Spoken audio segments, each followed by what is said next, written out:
তো হ্যালো বন্ধুরা, welcome to my our channel. তো আমার এই ভিডিওতে আসার জন্য সবাইকে স্বাগত জানাই। তো প্রথমে চলে আসলাম বটতলি। ডেকোরেশনটা দেখো কত সুন্দর।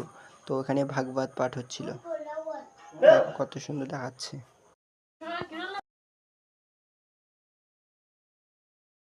স্কুল মাঠের স্টেজ, এটা মন্দির। তো প্যান্ডেলটা দেখো কেমন হয়েছে। তো ঠাকুরটা খুব সুন্দর হয়েছে, সেটাই তোমাদের দেখায়।